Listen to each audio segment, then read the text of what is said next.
Brain Plasticity, the Effective Age, a 3-year study. Brain plasticity is basically the ability of our brains to adapt. It has to do with the neural pathways that we use. And neural pathways are a little bit like habits. They can be strengthened with use and weakened with disuse. The inspiration for this project was that 3 years ago, when I was just starting this, during my school's project week, I volunteered in the Alzheimer's and Dementia ward of a local nursing home. And that's when I really got interested in the differences in the brain as we age, as we get older. So this is a 3-year study. So for the past 2 years, I've been testing a variety of age groups: young children, young adults, older adults, and the elderly, using a visual motor test to test their adaptation. So my hypothesis was that adaptation to a visual motor test and executive function would both vary with age. So my objectives were to test specific executive functions and repeat the visual motor test again to see if there was a correlation between the two. The potential of brain plasticity is great. It could be used in a clinical setting at some point. However, there has not been a great deal of experimentation done regarding age comparisons in brain plasticity. For instance, before this test, there hasn't been any studies done comparing children to other age groups in regards to plasticity.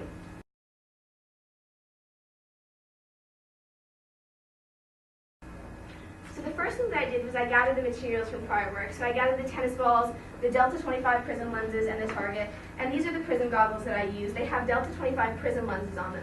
So they basically just change your vision 25 degrees to the right, so the subject has to kind of adapt to having their vision changed. The 3 tests that I used were the visual motor test, the Stroop test, and the Trails test. I tested 2 age groups, the young children aged 7 to 10, because they were the group that varied from all these other groups, and the older children aged 14 to 16, because they were the group closest in age to the younger children. And all the test subjects performed all 3 tests, and a total of 40 subjects. So the visual motor test, it basically just involves throwing tennis balls at the target. The subject is seated 8 feet away from the target, and they're just throwing tennis balls for the first 20 throws. In test 2, they put on the prism goggles, and they throw 20 more throws.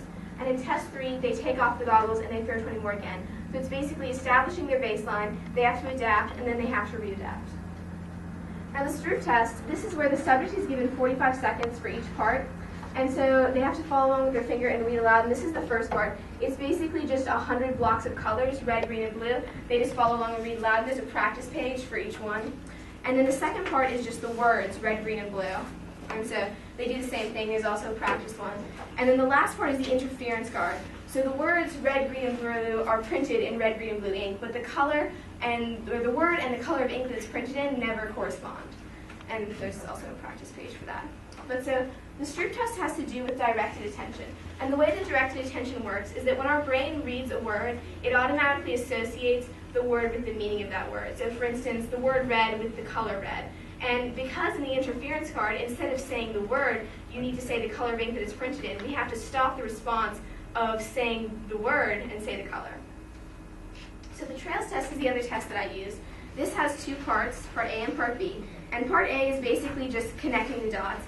It's just a page of encircled numbers, and the subject has to connect the dots in numeric order.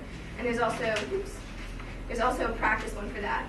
But in test B, there's alternating numbers and letters. So the subject has to go like 1A, 2B, 3C, and so forth. And this involves task switching, because the subject has to switch in quick succession between these 2 tasks of aligning the numbers and aligning the letters. And so after I tested all my subjects using these 3 tests, I analyzed the data, both using graphs and statistics. And this is a graph legend for the visual motor test.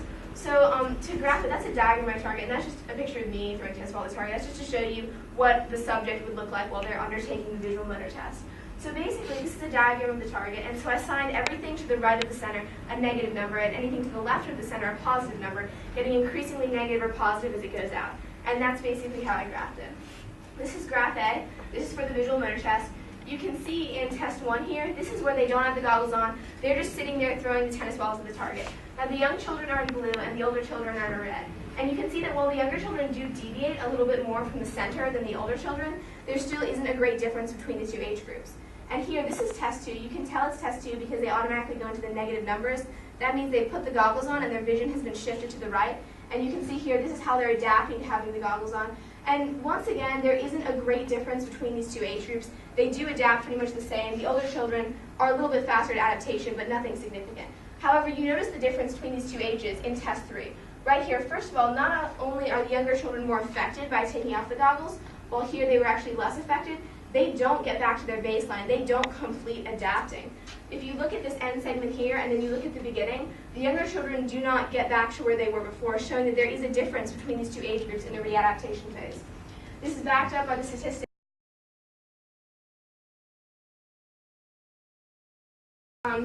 These are just some graphical distributions followed by some chi-square analysis. Now this is graph B. This is for the trails test. So that's time A and time B, which is for test A and test B. And so you see that in both tests, the younger children take longer to carry out the task than the older children. However, what was most interesting is the difference between time A and time B, and that's shown in this graph. This is time B minus time A. The younger children, they have a much greater gap between their baseline of just connecting the dots and a task that involves task switching. And that's backed up by the statistics. You can just see in the graphical distribution of the data, the older and younger children do differ, and this is backed up by the t-test. But within these confidence limits, the p-value is less than 0.0001, showing that these two age groups do differ statistically in regards to the difference between time A and time B. This is for the Stroop test. So this is just for the three parts of the Stroop test: color, words, and the interference card. And so you can see in all three tests, the older children are able to get more correct in all of the three tests. To restate the results, while these two age groups do differ in each individual test of the colors, the words, and the interference, in regards to the interference score, there is not a significant difference between the two age groups. So my conclusion is that there is a correlation between adaptation and specific components of executive functions. For instance, there appears to be a correlation between task switching, but no correlation with directed attention, which was tested by the Stroop test. This once again backs up something that I found last year, that there is a developmental change going on in the brain between the ages of 10 and 14 that changes not only the plasticity of the brain, but also the ability to carry out some executive functions.